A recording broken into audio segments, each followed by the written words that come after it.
We also. All right. Let's do it.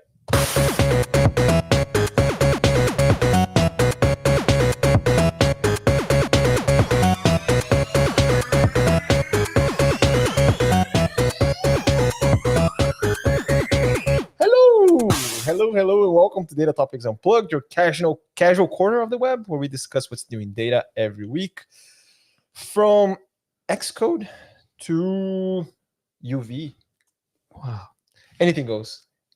We're also on YouTube, LinkedIn, Twitch, X, live streaming. So check us out there. Leave your comment or your question. Today is February 16th. Of 2024. My name is Murillo. I'm your host for today, joined by the one and only Bart.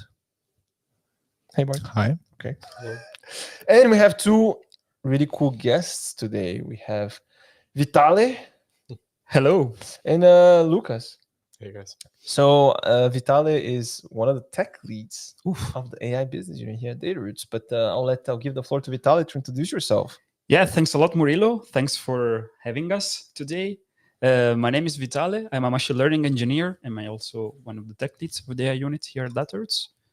And yeah, ready to discuss with you guys. I thought you were going to say rock and roll.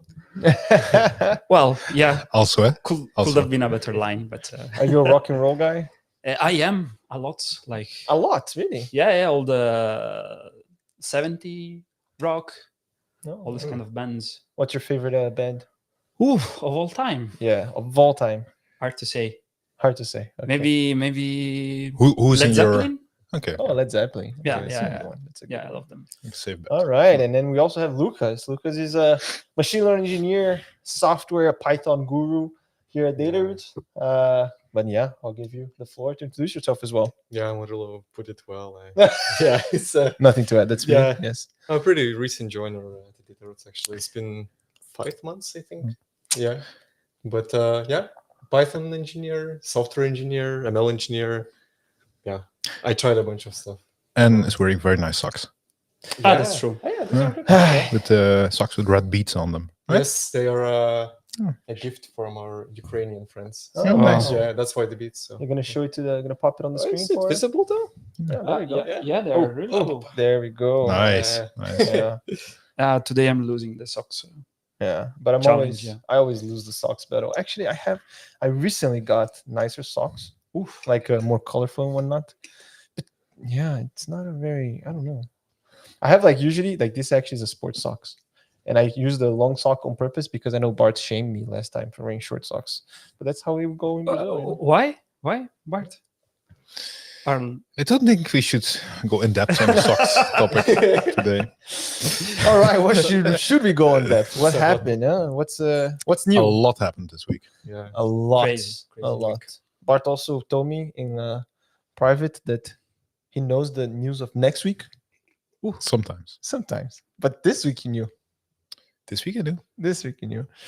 But did you know that now there's another extremely fast Python package out there very recently?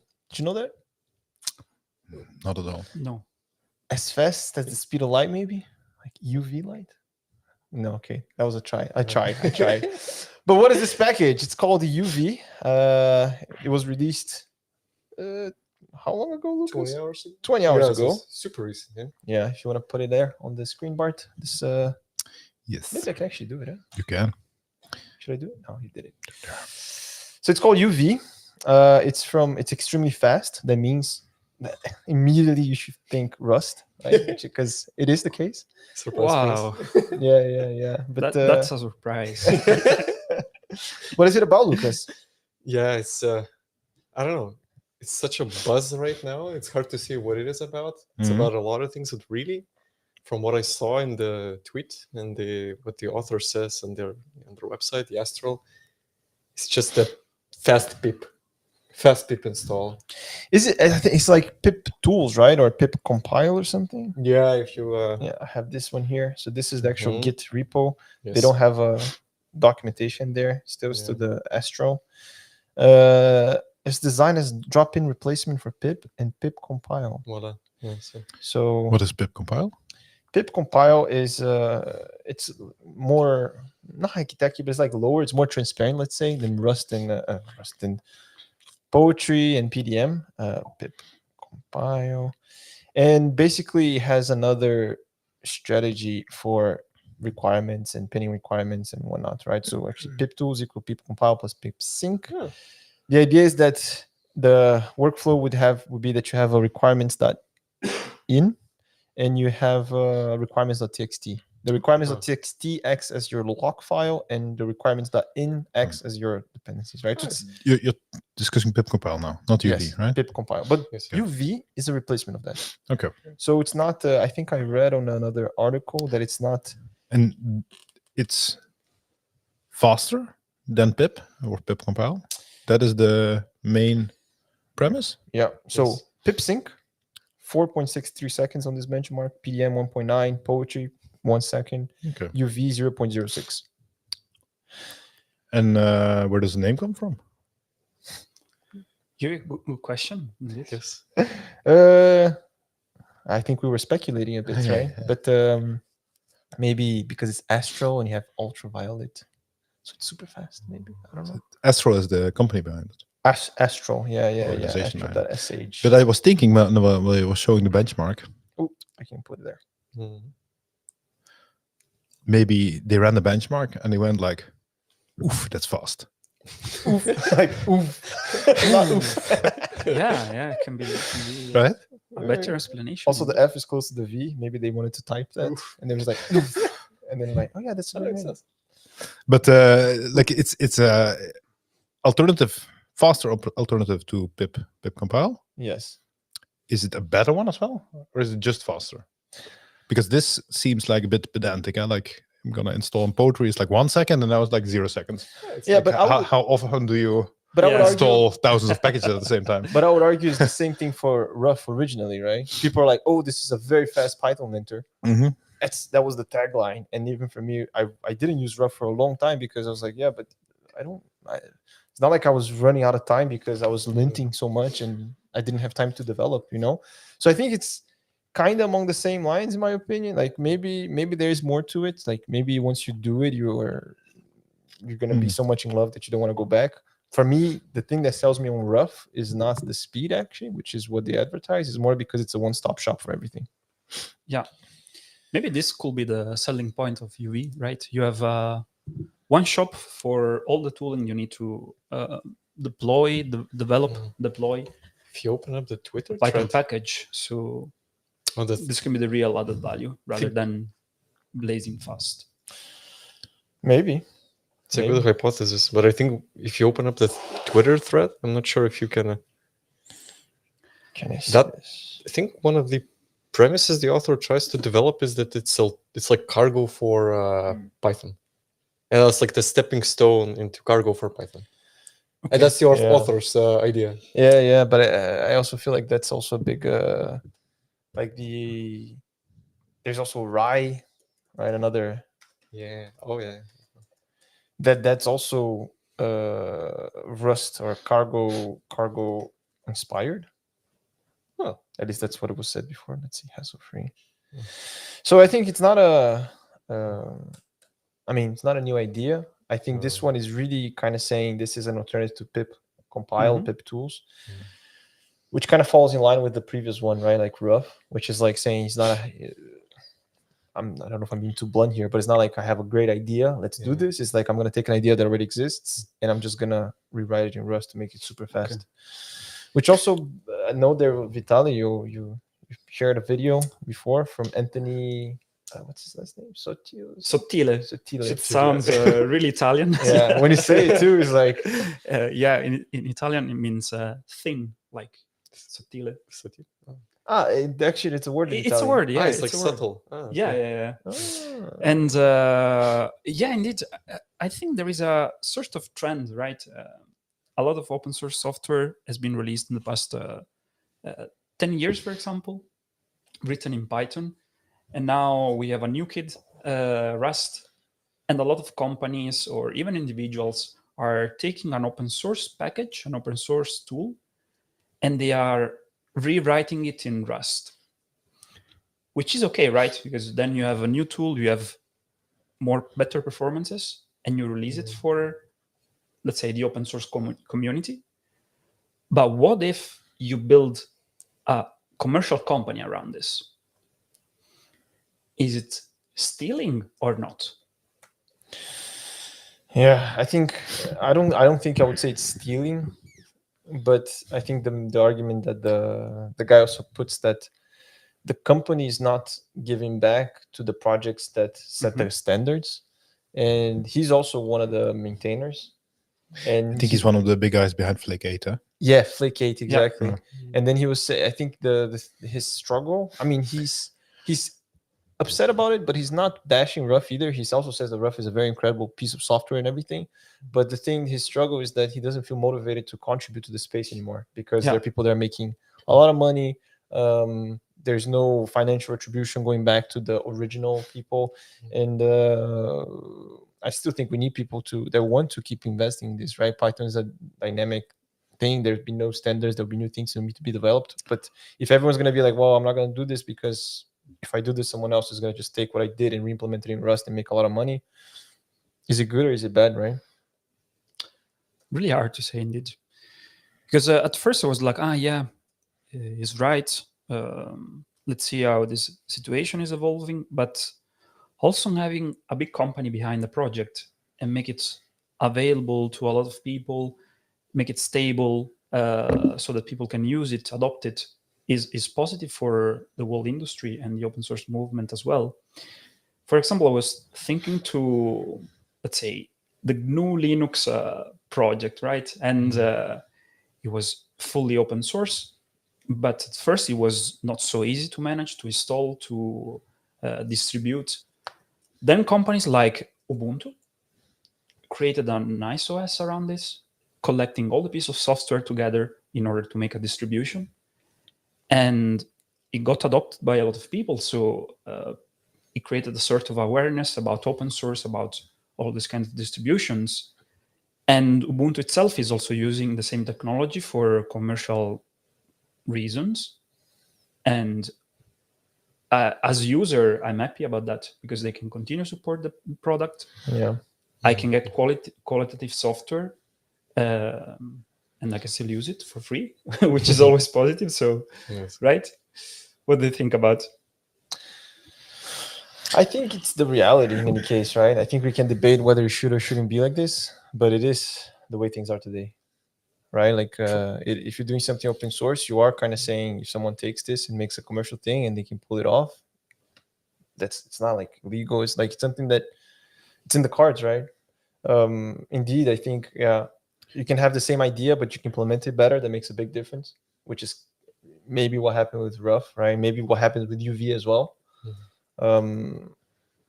And everyone had access to the same thing. Like anyone could want to start a company. True. I think Anthony's main gripe was with there is more or less a replacement now for Flake8, which basically takes all the learnings from Flake8 because they implemented a lot of these PEP standards in the linter. Rough took it, and now they're making a living out of it. That's basically what it is, right? There's a company behind it now, which feels a bit weird. Yeah, well, like I would perhaps also be demotivated to do much in the original Flake8 realm after this. Yeah. Sure. But And the company behind it, and to me, like I still need to see what Astral will be. Like a company behind the linter. I mean, how can you commercialize the linter? That's true. Yeah. Yes, That's maybe a whole other discussion. Yeah. Indeed. But I agree with you as well, Vital. I think having like companies that promote open source and can give like a nice product. And talking about companies that promote open source, AMD quietly funded a drop-in CUDA implementation built on ROCm. It's now open source. Do you know anything about that, Bart? I know a little bit about it. So I think it's an interesting news in the world, today's world of AI and GPUs and TPUs and whatever. There's only one big player that everybody knows, which is NVIDIA. Yeah. Right. The monopoly. And everybody else is trying to catch up. AMD being the already 20 years trying to catch up. I want to say something like that. Never known it otherwise. Yeah. And the difficult thing is that a lot of these implementations around AI and other related solutions are built in CUDA, the lowest level. And CUDA is a language in which you can basically program for NVIDIA GPUs. And in order for people to run this stuff on AMD GPUs, they need to fully re-implement, because CUDA is for NVIDIA, it's not for AMD. Yeah. And there have been a lot of attempts in the past, and I think this is the latest, to basically make something, an abstraction layer, where CUDA applications become runnable on AMD. And this news dropped yesterday, I want to say. 12th of February. Well, a few days ago. Yeah. Dropped in my mailbox yesterday. that they were funding for the last 2 years a project which is called ZLUDA. ZLUDA. I think it was originally built for to make CUDA applications compatible with Intel. Someone took this up, the further development, and Andrzej Janik. Horrible in pronouncing. You're very brave in pronouncing these Yeah. words. Can someone pronounce this better? Andre? Andre. Oh, that's easier than I thought. That's right, that was- I just need to, for now, I'm just going to ignore all the extra letters. Yeah. So Andre, he took this up and was paid by, that's how I understand it, paid by AMD to make it compatible with AMD GPUs. And the AMD decided this year to stop funding him. But he had a contract clause that said that when AMD stopped funding him, that he would be able to release this as an open source package, which he just did. And that's why everybody knows that AMD has been funding this now. Interesting drama. Interesting Ah, drama. so there is a Wow. drama behind. But the difficult thing to me is like this is yet another failure to make an abstraction layer to make CUDA runnable everywhere or on AMD. And I think it's also super hard because like from the moment you make an abstraction layer, you are basically not able to be compatible with all the latest tech, like all the latest features. Like the latest feature on NVIDIA probably doesn't exist on AMD, and vice versa. So it becomes super hard to build an abstraction layer that basically allows you to use all the latest features, which in the end for this type of development is extremely important because you want to optimize everything and you want to use the latest features. And I think that is a bit where this always fails. It's crazy that Apple was able to create a sort of similar software, the Rosetta layer, to basically compile on the fly almost x86 programs instructions for their architecture. And it's working so well, but this latest work for GPU failed. So, but of course they have full control over their environment, right? Like there is they went from the x86 CPU architecture to the ARM M1, M2s, but they have full control over how it looked in the past and how it looks now. Well, here you need to make something compatible, which are two highly competing companies. Yeah, true. Which is not as easy, I think. But in big picture, it's good for both of them in a way, no? What is? Like the fact because more people hopefully will be building things for them, right? Like I think in a way, if you have the common layer, we imagine, well, maybe hoping that would encourage people to put more work in these things, like to applications and bring more attention and all these things, right? Like if it's less fragmented, I will hope that would move the field forward. Yeah, I think the challenge is that their gap between AMD and NVIDIA is so big, is that from the moment that you start developing something custom now at the level of CUDA, low level, towards like really a solution that's close to the GPU, you're not going to say, I'm going to do this for AMD. You're always going to say, I'm going to go for NVIDIA. Unless AMD says to you, I'm going to subsidize you, you're going to get everything for free, and like maybe then. But in all other cases, you're probably going to develop for NVIDIA. Yeah. And that is a bit the because there's such a disbalance that it's hard to correct that disbalance. Yeah. No, I agree. Probably only companies like Meta, Microsoft are trying to develop custom hardware for accelerated computation, scientific True, computation like CUDA. But AMD is completely out of the game right now. Let's see. They If, are probably only competitive yet with the gaming industry, since they power the latest consoles like PS5 and Xbox. Yeah. Yeah. Still weird that we're so overfit as an industry to CUDA. Like that's not healthy. Yeah, true. Yeah, it's Yeah, like, that's like- also my feelings. Like, just NVIDIA, just CUDA. Yeah, yeah. that's it. A monopoly basically. And, But also to be fair to them as well, they've been there for a long time, right? Like even before this big need, let's say, like the GPU, yeah. you know, like it was always NVIDIA, always from the beginning. You know, everyone is like, yeah, okay, but that doesn't mean, you know. CUDA, I think it was released years ago, and yeah, already software like probably MATLAB was trying to use the acceleration from CUDA. So Yeah, and NVIDIA is also in the news, no, Bert? Yes. NVIDIA's chat with RTX is a promising AI chatbot that runs locally on your PC. So they're not sitting on their thumbs either, right? Yeah, they released a small video demo recently.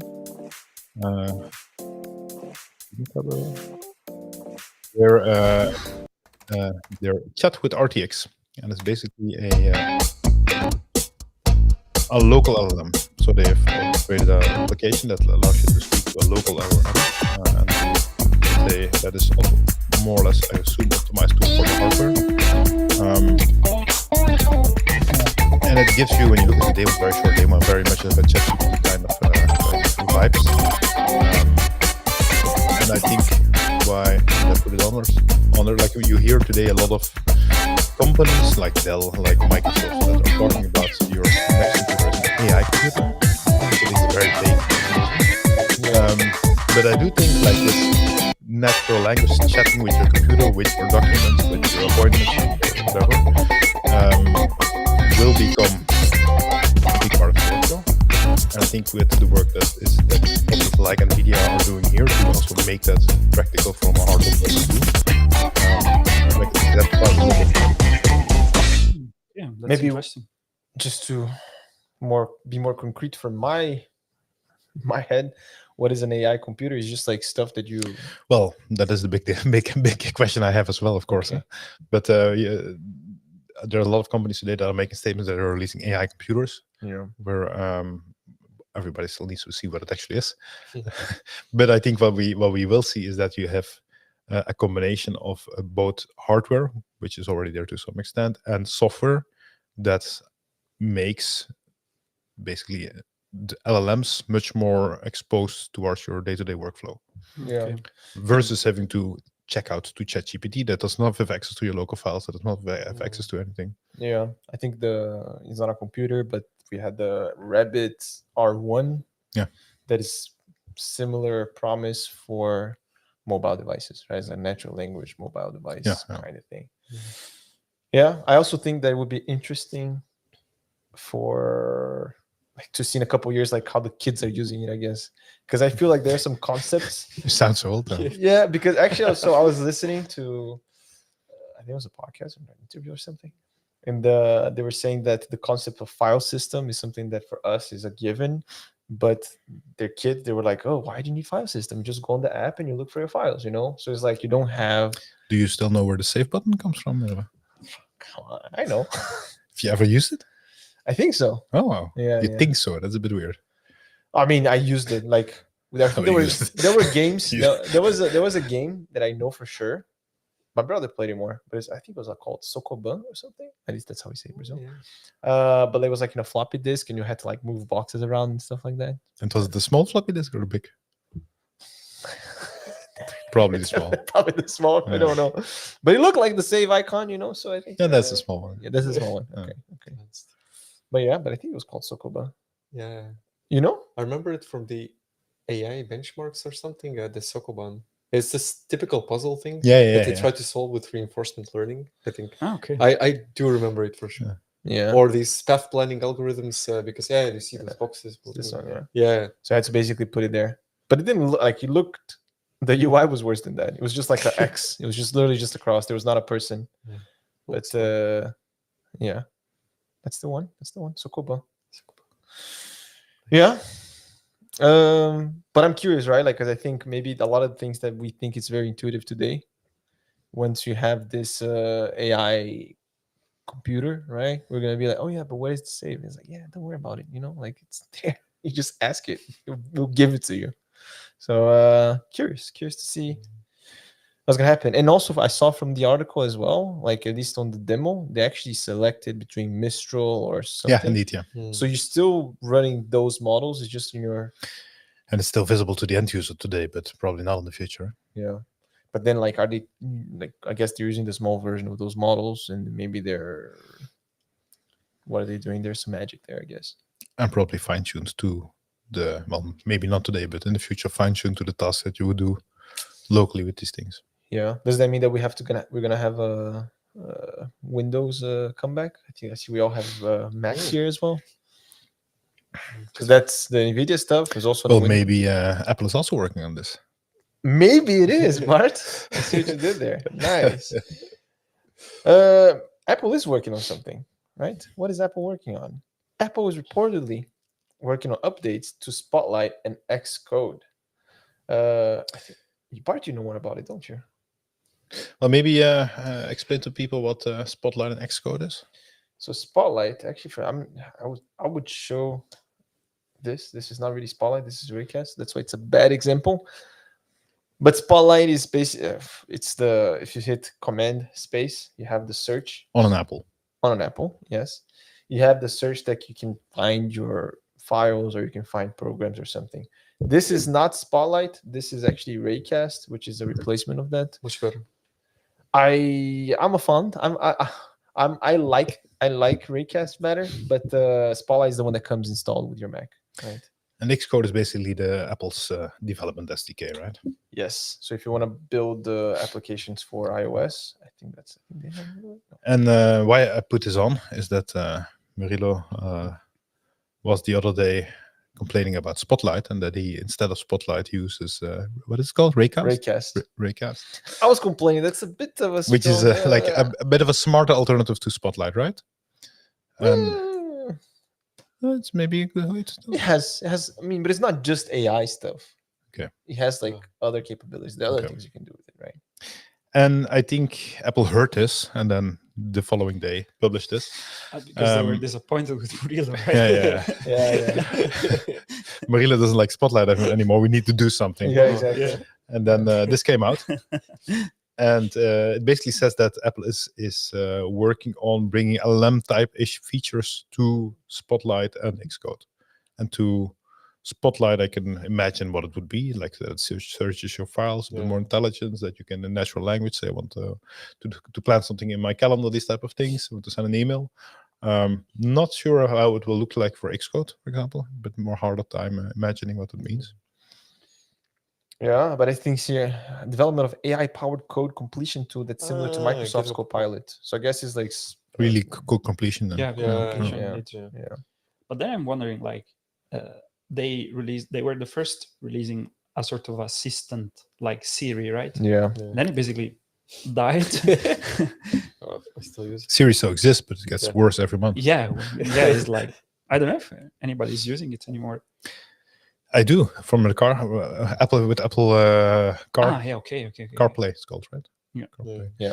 But the thing is, like every month you need to pronounce clear, and like shouting harder also helps. That's a bit how I. Siri, Okay. Cosmorello, do it. So yeah. So So I do hope that Siri gets better. Like Yeah. if Siri Yeah. should be better should in be this day better, and no? age. Yeah, indeed, because they were the first, right? Yeah. And now, I mean, Siri is just something that automates you to call something or someone, and True. Yeah, I think also. I mean, you have also the ChatGPT voice thing on your phone, right? So I Mhm. guess it's really, if you like If you compare it, it's Siri, like it's a world difference, right? world difference. Yeah. But you only use Siri when you absolutely have to, right? Like if you like on driving, you cannot say, "Hey, ChatGPT." You can have to like, you know what I'm saying? There's no trigger, right? Like No, but I would really enjoy it if I can say to Siri, "Hey Siri, open up this podcast and this app," yeah. for example. What if it's a "Hey Siri, open ChatGPT"? Okay to do that. And Siri's like, "Nope, not gonna do it." But ChatGPT, the mobile app, I'll take the it only thing personally. you can do is have a dialogue with it via voice, which is nice, which is fun, which is a cool. But it can't do anything for you. I remember, Murillo, do you remember Cortana from Windows? Oh. Yes, I remember. I used Now it. you're a also little bit. dating yourself, Vitala. Yeah, I'm getting old. But why did you? I feel like he targeted me now. Like, No, do you no. remember? Like, No, because well, sorry, Murillo, I didn't want to say that you are old as well, but you are. No, I'm joking. But once I tried to ask to Cortana, instead of saying "Hey Cortana," I was saying "Hey Siri," and there was a sort of animation, and then the assistant was saying, "You're probably wrong, but I'm not offended." I'm better. This kind of jokes. No, that was So, intentional. yeah. Oh, that's crazy. Okay, yeah, it's crazy how far we've come with all these things. I was also Yeah, thinking for it's insane. AI generated images. If you go to the data topics, actually, so maybe I'll put it here on the screen. If you go to data topics, before it was unplugged, we had the tools. We have a lot of things, right? And you can actually see some of the AI generated things that we were like, "Whoa, this is crazy good."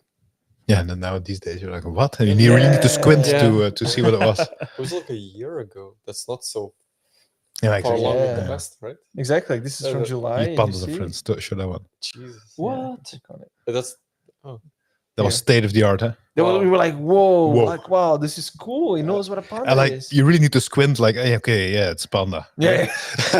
Like if I need to really zoom out, you know, like you have to really. It's a And futuristic they're like, oh painting. yeah, it's a panda there. Yeah, okay, right. Yeah.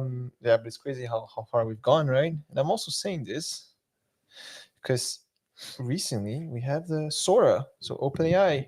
The whole world is talking about Sora. I know, right? So we couldn't leave out. We have FOMO. We had to also be in it. True. So what is Sora?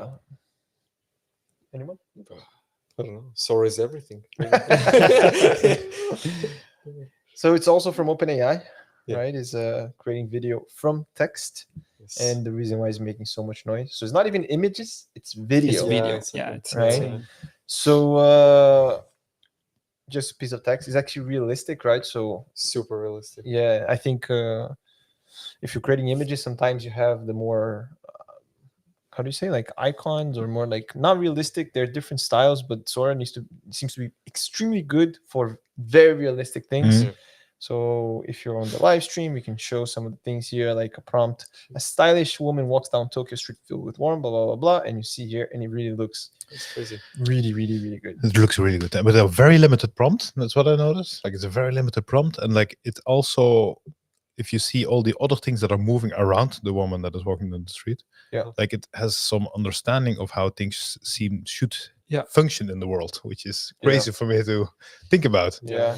I think you really need to look very closely for this one. I don't know, like maybe if you look at the shoes and the way, like you can see that Yeah. because also the camera angle changes. She has a bit of a cranky ankle. Yeah. Yeah. Look at yours. That's true, actually. Yeah. Yeah. And the reflections, actually, if you look at the reflections, it's like But actually, I thought it's pretty good. It looks pretty good. Oh, look at this. Yeah, a lot of details. Yeah, It's crazy, yeah. It's Yeah. insane. It's, It's like- insane. Yeah. But Yesterday after I saw this, I was like, no, this Is can be true. is it Ray-Ban? Yeah. Because No, at sorry, no. first were simply some random videos on X. So okay, maybe they are real, maybe they are not. But yeah, it's insane. Yeah. But this is such a huge step up from what the state of the art now is, like with Runway ML and stuff like this. Yeah. Like this is Also, Bart, coming back to, let's say, your sentence of before, if you go up, Murillo, and if you click on the red technical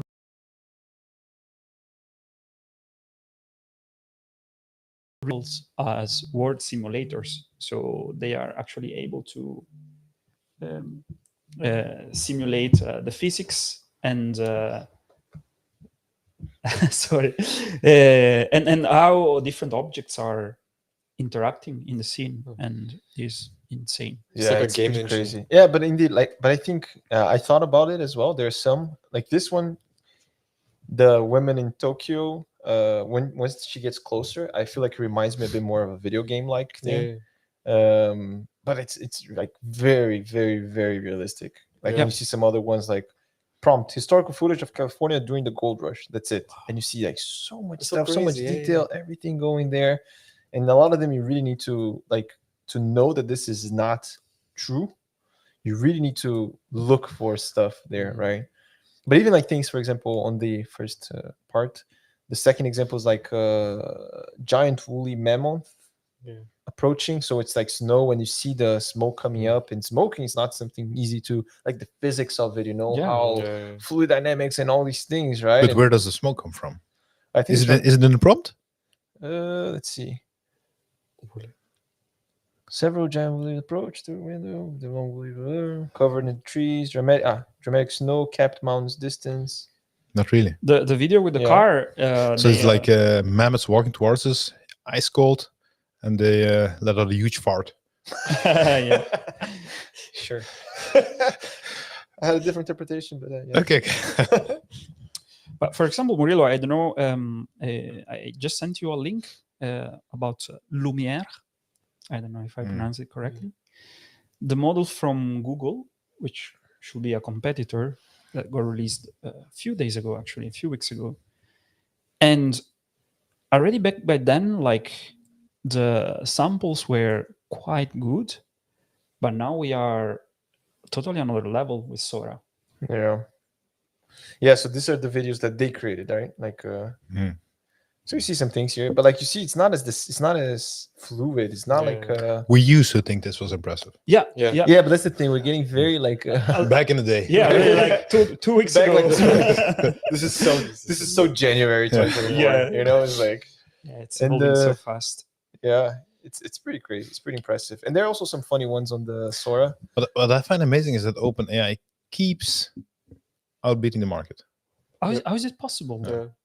And it's actually, I think, a few days ago that Sam Altman was talking at one conference or the other, where he made the statement about GPT-5, where there is much rumor about, and there was even rumor in the community that we are being limited by resources, by the architecture. I'm not sure that we can improve on ChatGPT-4, but Sam Altman made the statement that ChatGPT-5 will basically be better across all domains.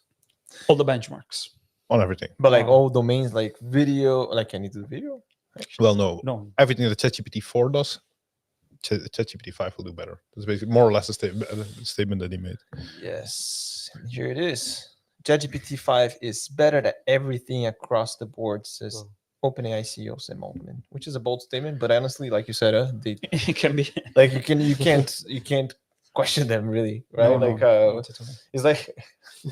It's a very Brazilian comment of me, but it's like when back in 2006, Ronaldinho, football player, he had this. We always go back to Ronaldinho. At some point, we always go back to Ronaldinho. But he had like these crazy football videos that he was like kicking the ball on the crossbar and coming back, and everyone's like, "It's fake." No, it's not. And then he's like, and people like hear professional athletes that play with him saying like, "Yeah, with him, you never know. Like you can never say it's fake because the guy is just." So good that you should like you can't question it. Like it looks very fake, but you don't know. Maybe it's possible, you know. And I think it's the same thing with this. You know, it's like it's a really bold statement, but I feel like given the track record of OpenAI and what they've done and how they keep reinventing, it's like maybe they're right. You know. So you are saying that back in 2006, Ronaldinho had Sora and it was just exactly yes. Okay, who knows? Who knows? You know, everything is possible. Illuminati. But I try to extrapolate a bit how this model works from this technical report, although I'm a bit disappointed they are not releasing anymore like in-depth papers. Like, for example, for Lumiere, we have all the details, but not for Sora. And they are both diffusion models, and they are very clever because instead of generating one image, they generate a batch of images. So the diffusion process that goes from random noise to images is done on batches of, I don't know, 32, 64. It can scale up of same images. So and these images like 30 frames. like a batch of images at a time. Exactly. Generates at the same time batches that are frames. So concatenating together these frames, you can generate videos. Okay. So the mechanism behind is the same, but Google uses a UNet with some attention mechanism. So it's a convolutional neural network in the basics. While Sora says, okay, this is a diffusion transformer. That's why they can scale it up. So can they get this kind of results simply because of scaling? Because it's a bigger model, because they have a bigger training set. And then the question is, where did they find so many videos, right? Yeah. I have this question as well. This is becoming more commercial, right? Like OpenAI, you said they're not releasing as much. Maybe there's also a commercial thing there. I'm also wondering if this research is getting more commercial or industrial, because you need this hardware, you really need all this compute, and it's something that universities don't have access to. Definitely, of course. True. OpenAI has Microsoft backing them, so they can get unlimited, almost unlimited But I'm also GPU wondering, power on cloud. So like, if you have, like, let's imagine that someone comes up with a new architecture that is actually better and it scales better, but because they don't have the compute available, they cannot make noise about it. true, yeah. They maybe don't have the training data, they don't have compute. So And if we speculate, what kind of training data do we think went into? There was one speculation on Twitter, actually. Yeah? I saw, I think it was a couple of days ago. Yeah, you cannot quote that, but it's just guys speculating. One of them said that it might be game engines, because it reminds. That's true. Yeah, if you look at it, like, probably this common sense, but like This is a good example. looks like GTA, basically. Yeah. If you ever played GTA, So if the you're not, fifth one or whatever, if you're not on the live stream, this is basically like a Jeep running through like nature, and the camera angle with the right behind, like floating around behind the car, it really looks like video game. But that's so maybe they created the training set like this, simulating videos via game engines. have a lot of games. You can actually, like maybe if you have hyper-realistic games. maybe you can even automate, like you don't need people actually playing the video game, right? Like you can have things, they can have like agents or something. Yeah. Wow, what you can actually do, I think you can translate text. Okay, it's yeah, let's not rebuild this on the fly, but That's why I don't like a lot OpenAI anymore, because GPT-4, okay, we know more or less how it works, but not all the details. Also, now we have this new model. How does it work? Okay, it's a diffusion transformer, but what are all the details? True. So indeed, they should rebrand a bit the company. Just AI. AI, yeah. Just no open. Just Maybe this is a nice segue to go to an article was released yesterday by Nilay Patel, editor-in-chief of The Verge, and he has an article on how AI copyright lawsuits could make the whole industry go extinct. Cool. So we've seen, I think the biggest one that we've seen in recent times, and we've covered it a little bit, is New York Times lawsuit against OpenAI, where the New York Times basically has a very strong case, where they can really show, like with you, when using these prompts, you get exactly the same content as their articles, like,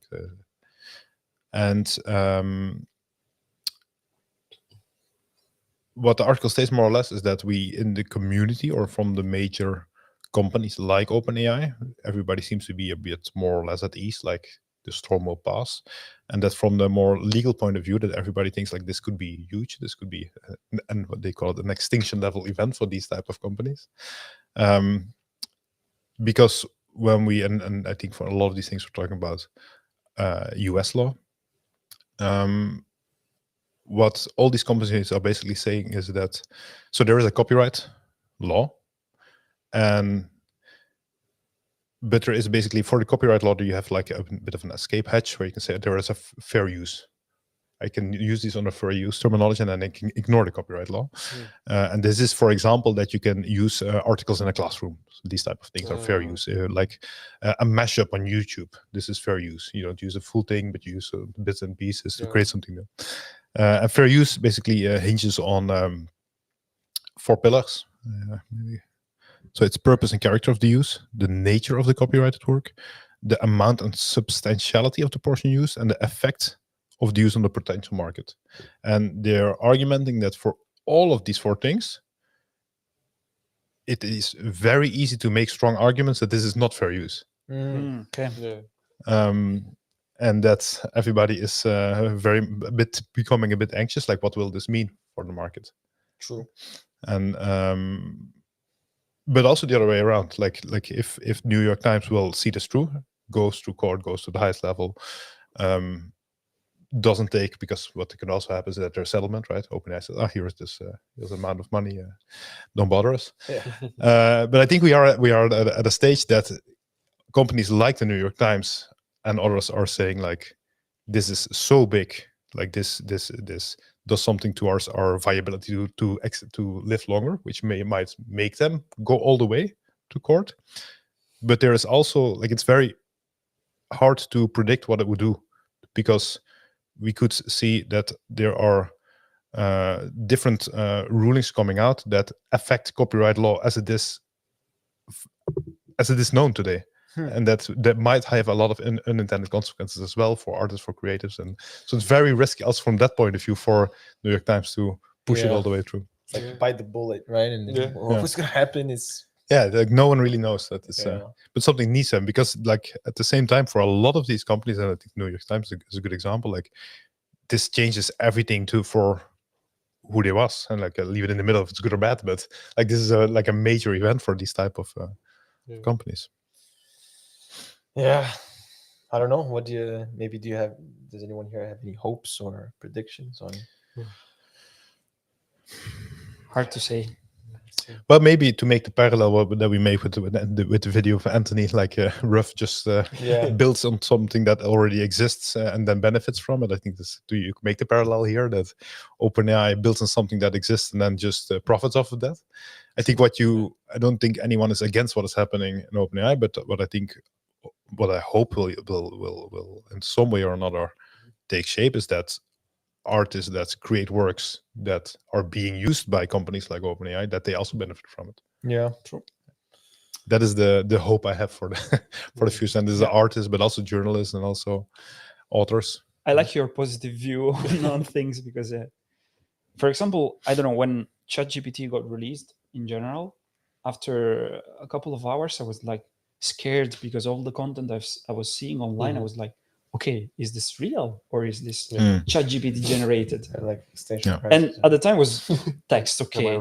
Then image model got better, right? Then we saw all the pictures generated by Midjourney, for example, they were super realistic. But videos were still okay-ish, right? Now also videos, and this is, I think, really dangerous in general. For example, there will be new elections in US, and I bet there will be people... Well, and the interesting thing of this, because you're hinting towards deep fakes, right? And the interesting thing of this is that this is not even covered by copyright law.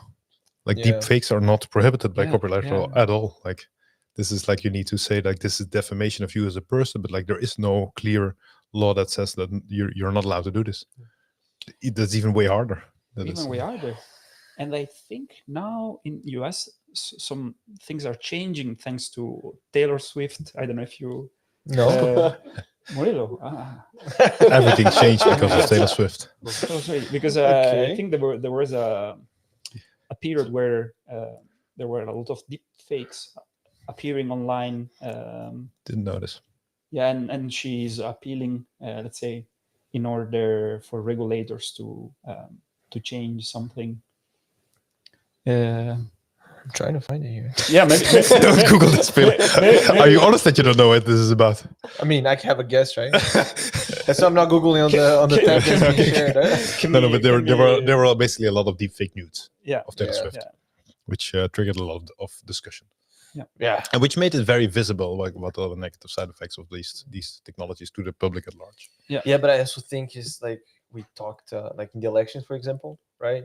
Now I think less elections there was the Russian trolls or bots or whatever, that they would have to do this and this, and now creating fake content is easier, right? Like super easy. Like can you ask GPT, hey, write an article about how Murillo burned down the data roots building, and then you come up with something, right? But it's completely fake. This is the first thing you come up with? Just You need to tell us something. Very specific.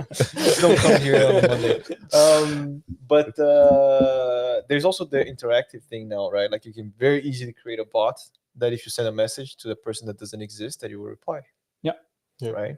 So it's like it takes it to another level. Right. And what can we do? Right. Like it's not very hard to do these things either, in my opinion. Right. Like, I mean, not like anyone can do it, but I think someone that has some programming skills can. Yeah, but there will be people creating UI, UX for that. So it'll be easier and easier. Yeah, indeed. Yeah. Indeed. It's really dangerous, I think. Yeah. Yeah. It's a bit not so positive. For example, I'm noticing already that there are a lot of people believing to this kind of content. I was in one of my productive evenings, I was scrolling through YouTube Shorts, and since I like football, I get a lot of this content. And I was getting videos from a very famous interview of Zlatan Ibrahimovic with the guy from US. I forgot his name. Do you know him? Zlatan? Yeah, but the other guy, the interviewer, is really famous.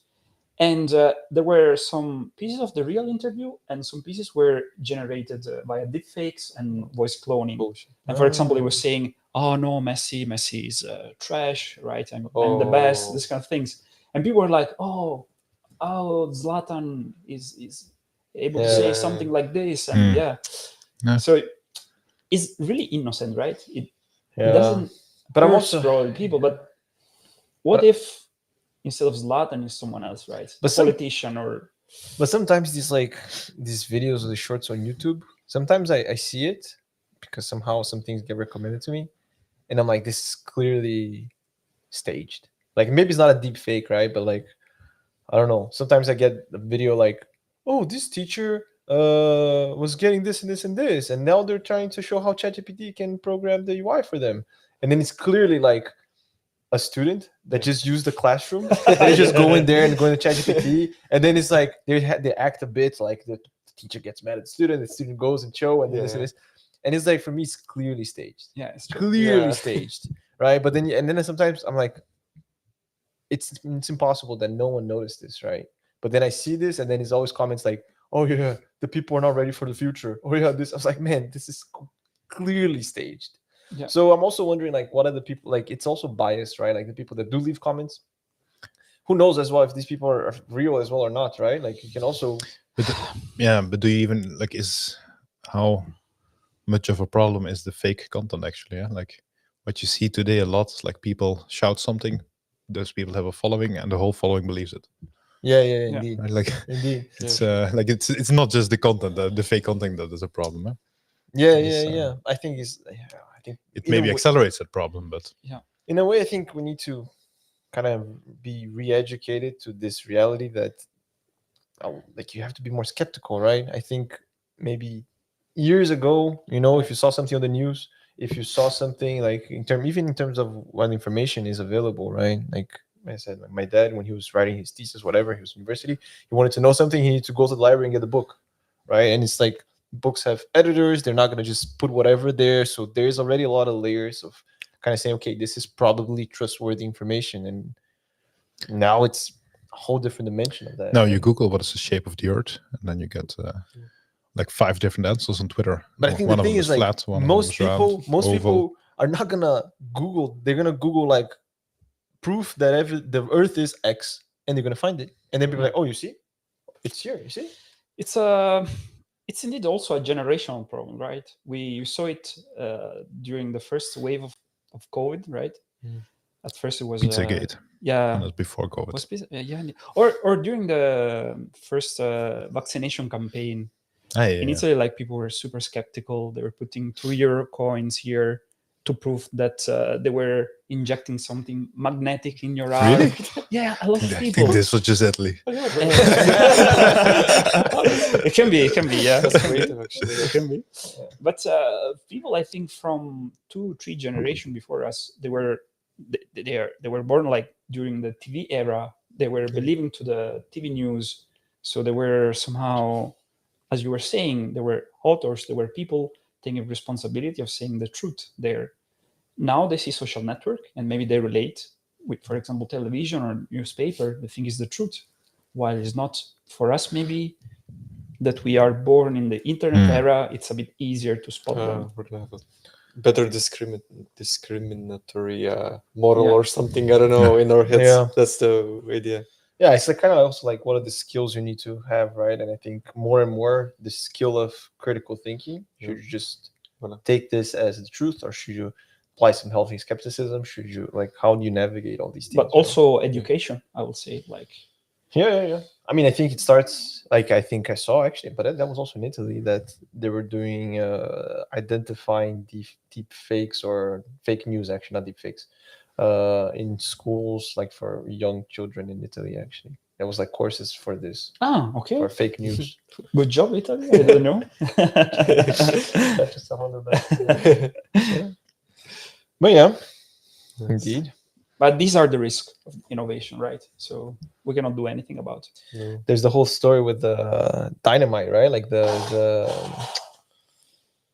guy that invented dynamite. He saw the destructive power, and then he was like, "Oh, he's gonna give his money back now for people that have innovation, scientific innovations for good, and that's the Nobel Prize or something." No, am I making that up? But no, it's a good story. So That's ChatGPT. It's Jaxie. Don't take don't believe anyone, huh, kids? All right. Sam Altman will donate everything to the favelas. Yeah, do it. Murillo approves. All right. Anything else? Maybe last comments, thoughts? maybe Google's Gemini Yeah. I think we should include Which- it. blows my mind. At least what they state blows my mind. So, what is Google Gemini, Bart?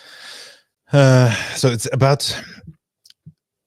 So Google has more or less a ChatGPT competitor, right? Which is called Gemini Ultra, and it's called since yesterday Gemini Ultra 1. And I think Gemini Ultra 1, even our ChatGPT 4, is not really on par. That's a bit of it. Yesterday, they released an article about Gemini Ultra 1.5, which should drastically enhance performance. Can I? Why 1.5 and not 2? it's like We have a Semver expert here. GPT 3.5. Yeah, but to me, yeah. Okay, carry on. Sorry. It seems random, yeah, but I think this is safer. Like if people say, yeah, but it's not really great, then you say, yeah, but it's 1.5. That's true, yeah. Safer. Then they can have like a 1.6. Yeah. Or 1.7. And if it's really good, people go, this is only 1.5. Cool. What will 2 be? Like it's good either way. So it's like win-win. I think it's smart. Okay. I'll give you that. I'll give you that.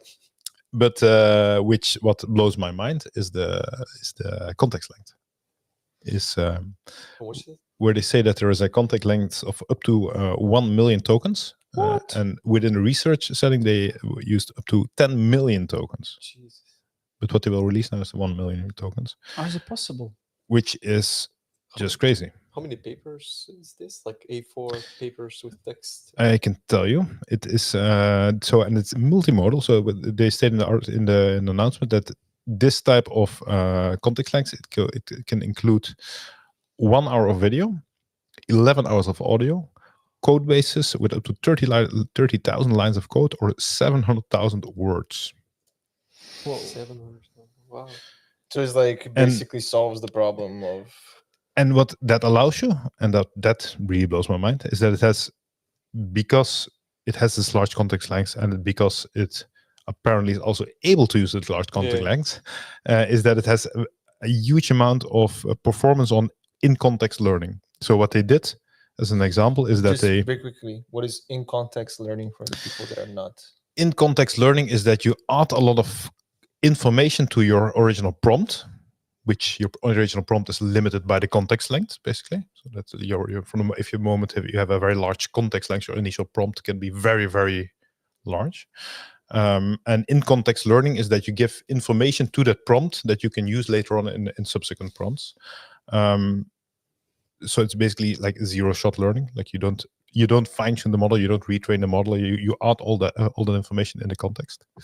And they give an example where they give a lot of information, language information from the Kalamang language. Never heard of it. It's a language with fewer than 200 speakers worldwide, and they gave a lot of translations in context, within a single context, and based on that single context and the information that was inserted, it was able to translate everything from Kalamang to English and vice versa. Whoa. And which is absurd to think about, right? That's absurd to think about. Yeah, it's like This super indeed. impressive. Yeah, Indeed, that's crazy. That's crazy.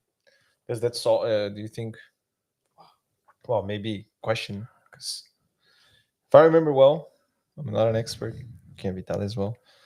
The large context is a problem for LLMs, I guess, the traditional LLMs. Can we speculate a bit on the architecture of this? Because I know that the state space models, they were claimed to use better the context. Do you think that this is the same architecture, or do you think they do something very different here? What Honestly, I they're don't know. actually let me just quickly search. So there is a bit of rumor on what exactly is being used, and the rumor is that they're using the what's it called, ring attention for this, which is a paper that was released end of 2023, which comes from Berkeley, from Liu. And that this, and I am not knowledgeable on this specific paper enough to give an Eli 5 context. Maybe we should try for next time. That this is being used, but these are rumors at this point. But pretty cool. Pretty cool. Have you used it yourself, Bart? No. So what they say is that they have released it to a bunch of red teamers, which apparently I am not. Oh, but so red teamers are typically people that try to that are the first one to get access, that try a bit the limits, is it safe to use, or the unexpected things. So basically the cool kids. Except Bart. Yeah, red teamers, not to be confused with red shirts. What's this? Everybody, no sci-fi fans. No. Is it like a Star Trek thing? It's a Star Trek thing, actually, but I think it's known broader in the sci-fi world. Red shirts are like a character that's introduced early in the show and then quickly die. Oh, And okay. in Star Trek, they typically wore red shirts. They typically, like all of them? Yeah, because they were from Star Trek. They were the non-ranked Star Trek staff. So like they would do it a anonymous lot. people, and You then knew they it quickly from- died. yeah. They'll introduce and then Yeah, kill. when the new episode started, like you saw a few people sitting, and you think, "Oh, who's that wearing a red shirt?" And you knew like this person's gonna die. Just like you get the script, you know, it's like, yes, I'm gonna be in Star Trek, and it's like, this is your outfit. Fuck. It's like, I'm gonna. So not that red teamers. Okay. Yeah, but it's like impressive. Huh? Like it's it blows my mind. It's a bit to me. That is like the statements they make is a bit on the same level as what we see with the Sora video thing. Is like Yeah, but I think it's hard to wrap your mind around. And I think the use case with the language, because I think it's also an endangered language, right? So I think it's also an interesting. It's also an interesting use case. Yeah, maybe we can now just send everything in Kalamang to each other. Yes. We just translate using You do it. yeah, to keep it alive. Where does it come from? The language? New Guinea, Yeah. I guess. West Papua. I must say I don't know what it is. It's between Indonesia and. Oh, there. Yeah. Okay. Very cool. Very cool. Do you think? And maybe last question on this. Google. Well, I think in terms of there's OpenAI first. Microsoft, OpenAI. Google now is catching up or trying to catch up. Mm-hmm. AWS is trying to do some stuff with GenAI as well. I think it's different not approach, but not as commercial. I feel it feels more like developer oriented. Apple, like now we saw the article, like very scattered, right? Who else is there? Mistral. It's I think the biggest EU. Yeah. I love Alpha, but it's less, to me, a bit less transparent what they're doing. There are a few others. What's the company behind Claude again? I'm not sure. Not Claude. Anthropic. Anthropic, yeah. I- And Meta? Not really, yeah. Meta is Llama. Llama, that's Llama, true. but- That's true. I think. Only the second most used. But Yeah. I won't put you in a difficult spot there. Yeah, thanks, Bart. I feel very much now on the spot. I think the most interesting one is Meta from all of these, because all the others are trying to compete on a commercial level with OpenAI and Microsoft, and they are basically losing it, right? Losing the competition, especially Google nowadays. But from the other side, you have Meta is developing a lot of new ideas, new models, new research papers, and they are all open. And now even Llama has a very permissive license that you can use, you can integrate in your products. So they are deciding to not fight back in a commercial level, but more on a knowledge level. And a few days ago, I saw, of course, it's a bit biased because there was a tweet from Jan LeCun. Can you say tweet with the new Bart platform X? Bart doesn't let me usually, but yeah. And Put an X or yeah, tweet with an X in front. X-tweet. X-tweet, okay. X-tweet. And it was showing that after the release of Llama 2, for example, the stock price of Meta increased. Is it connected? I don't know, but definitely interesting. And they lost a lot of people, but Well, maybe also helped. But I think this is very fair remark. I think their approach. I think you can debate. I think we had a discussion on it the other day whether or not it's open source. Actually, the open source initiative is having a whole work group on this, like to define what is open source when it comes to AI assets. But they have an open source-ish mindset on this. And because of that, you see a lot of usage in the community. Yeah. Like there's a big community. They probably by far the biggest definitely. And even in the open source world. I think even other companies like OpenAI are reusing ideas of Meta. And I remember, I think it was in December, Andrei Karpathy, who left OpenAI. Yeah. Is there a point of discussion for today with this? But on the stage, during a Microsoft presentation, he was describing how LLM works. And he was showing all the results of the paper or the benchmark of Llama 2. And it's really interesting, right? And maybe they are reusing some ideas developed there, the differentiation mechanism introduced in Llama 2. But I do think like Mistral is doing a bit of both. They're kind of competing with ChatGPT, but they also have the open, like the models for developers, I guess. They're trying to cater. I feel like OpenAI is the only one kind of that is more for commercial purposes. And I guess Google. But I think Mistral, it kind of tries to cater to both. AWS is just for developers. Meta is just for developers, right? Or I guess not just for developers, but it's more, feels like it's catered more towards one than the other, right? Yeah. Well, yeah.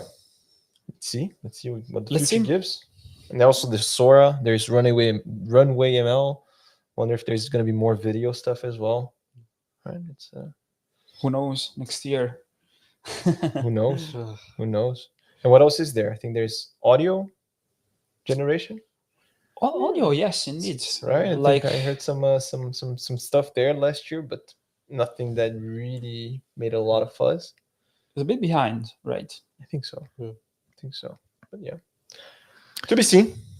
YouTube is working on it together with a number of artists. For audio. Yeah. Wow. Together with artists, which is an interesting. What artists though? Who like big names or? They did state it, but I forgot. Do you think in a few years you're home, bored, it's raining outside, instead of saying, okay, I'll open Netflix and let's see the catalog, and instead of choosing the movie, you type, okay, today I want to see this, this, and this? It's crazy to imagine. Yeah. We'll create a movie, music, the script. I don't think it worked for me because I think I like movies that are unpredictable.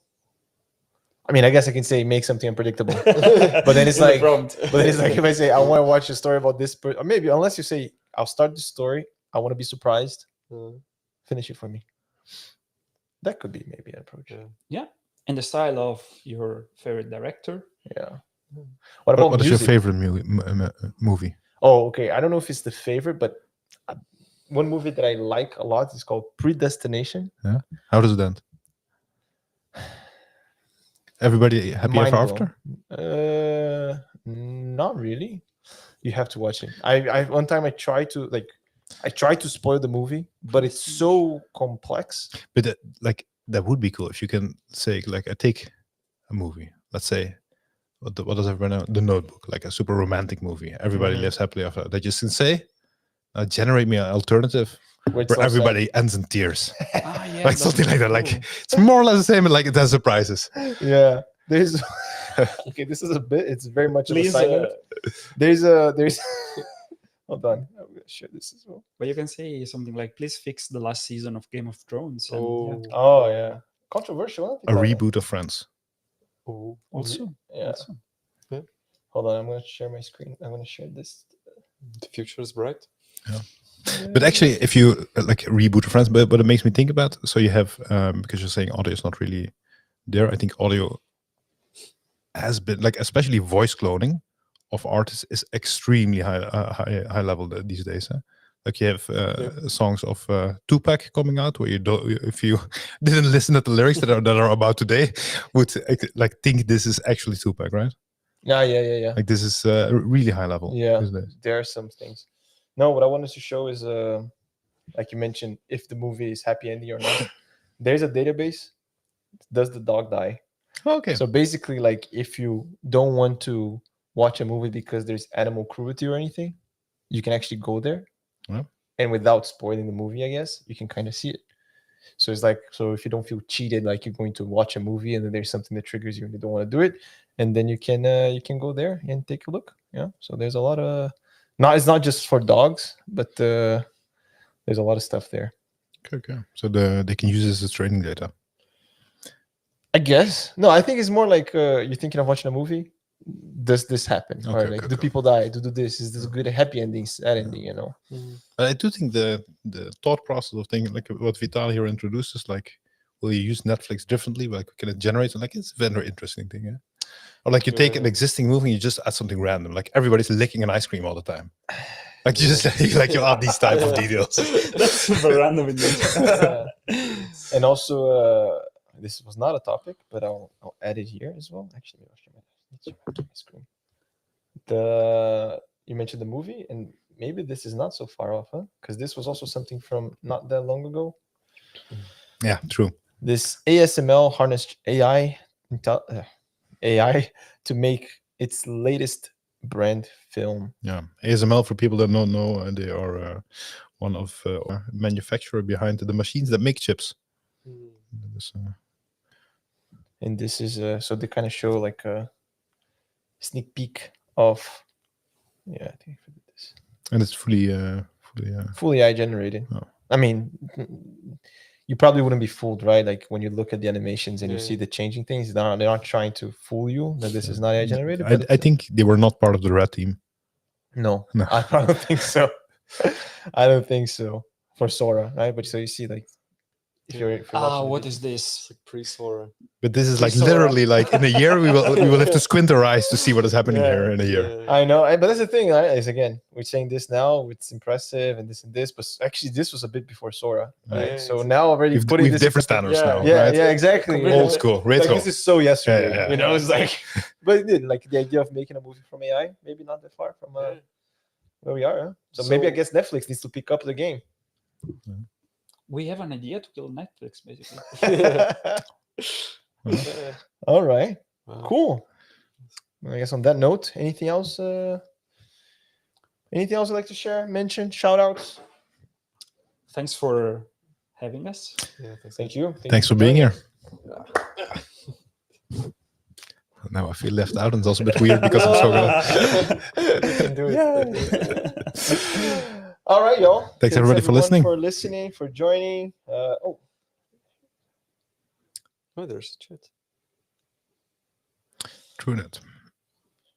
So someone says in the comments, really curious to see what Runway and Pika are going to do with the Sora release. Would be cool if they also go with Soras. Well, yeah, this is suddenly a major competitor that steps in, and like it will completely upset the current gen video market. Let's see what it gives. Let's see what gives. Indeed. Thanks again. Thanks everyone for listening. See you all next time. See you all next time. Ciao. Ciao.